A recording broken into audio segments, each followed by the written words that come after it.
नमस्कार लाडक्या बहिणींनो, लाडकी बहीण योजनेअंतर्गत एक अत्यंत महत्त्वाचे परिपत्रक, या परिपत्रकाबाबत आपण आज माहिती पाहणार आहोत. अनेक लाडक्या बहिणींना यामुळे मोठ्या प्रमाणावर फायदा होणार आहे. आता हे परिपत्रक नक्की काय सांगतंय आणि कोणत्या लाडक्या बहिणींना याचा डायरेक्ट लाभ होणार आहे, सर्व सविस्तर माहिती आपण व्हिडिओमध्ये पाहणार आहे. त्यामुळे व्हिडिओ शेवटपर्यंत नक्कीच पाहायचा आहे. तर मित्रांनो, महिला व बाल विकास विभागाच्या आयुक्तालय यांच्याद्वारे हे एक परिपत्रक काढण्यात आलेलं आहे आणि हे परिपत्रक अत्यंत महत्त्वाचं होतं, कारण मागील अनेक दिवसांपासून लाडक्या बहिणी वारंवार याच्या बाबत विचारत होत्या. आता हे परिपत्रक नक्की काय सांगते तर बघा, यामध्ये विषय असा आहे की मुख्यमंत्री माझी लाडकी बहीण योजनेअंतर्गत पात्र लाभार्थी महिलांची पडताळणी आणि त्यासोबत आधार प्रमाणीकरण म्हणजेच की ई-केवायसी करण्याबाबतचं हे महत्वाचं परिपत्रक आहे.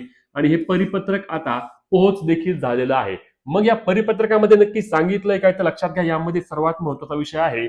यामध्ये स्पष्ट भाषेत सांगितलं आहे की ज्या लाडक्या बहिणींना पती आणि वडील नाहीयेत, लक्षात घ्या हे मुद्दे क्लिअर. ज्या लाडक्या बहिणींना त्या ठिकाणी पती आणि वडील नाहीयेत, आपल्याला माहिती आहे की लाडकी बहीण योजनेअंतर्गत ई-केवायसी करताना त्या ठिकाणी 2 ओटीपी द्यायला लागत होते. 2 ओटीपी, यामध्ये पहिला ओटीपी महिलेचा स्वतःचा आणि दुसरा ओटीपी तिच्या पतीचा किंवा तिच्या वडिलांच्या आधार कार्डला लिंक असलेल्या मोबाईल नंबरवर येत होता.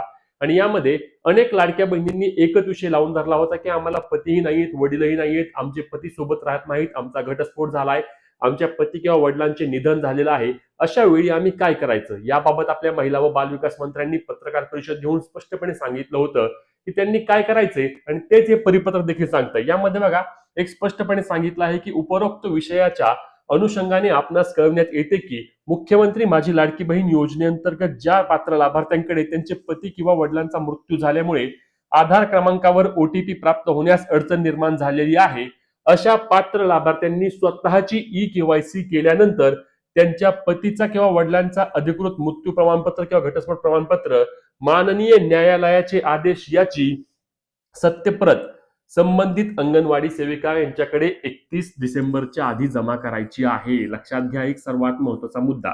आता हा मुद्दा महत्वाचा का आहे तर यामध्ये अनेक लाडक्या बहिणींनी मागील काही दिवसांपासून एक गोष्ट सांगितली होती की अंगणवाडी सेविका आमची कागदपत्र घेत नाही आहेत. तर आता अंगणवाडी सेविकांना हे परिपत्रक देण्यात आलेले आहे. महिला व बाल विकास विभागावरून हे महत्वाचं परिपत्रक सर्व अंगणवाडी सेविकांना आता पोहोच झाले आहे आणि त्यामुळेच अंगणवाडी सेविकांना आता तुमची कागदपत्र घ्यावीच लागतील. परंतु अंगणवाडी सेविकांकडे जायच्या आधी महत्वाच्या काही बाबी लक्षात घ्या. अंगणवाडी सेविकांकडे तुम्ही जायचंय कधी, जेव्हा लाडकी बहीण योजनेच्या अधिकृत वेबसाईटवर जायचंय तुम्ही. त्या ठिकाणी जाऊन सर्वात पहिल्यांदा तुम्ही तुमचा ओटीपी घ्यायचा आहे, म्हणजेच की लाभार्थी महिलेने स्वतःचा आधार नंबर टाकायचा आणि आधार नंबर टाकल्यानंतर त्या आधार नंबरला लिंक असलेल्या मोबाईल नंबरवर जो ओटीपी येईल तो ओटीपी टाकायचा आहे. आणि ओटीपी टाकल्यानंतर तुम्ही तुमच्या पतीच्या किंवा वडिलांचा मृत्यूचा दाखला असेल किंवा घटस्फोट प्रमाणपत्र घेऊन अंगणवाडी सेविकांकडे नेऊन जमा करायचं आहे.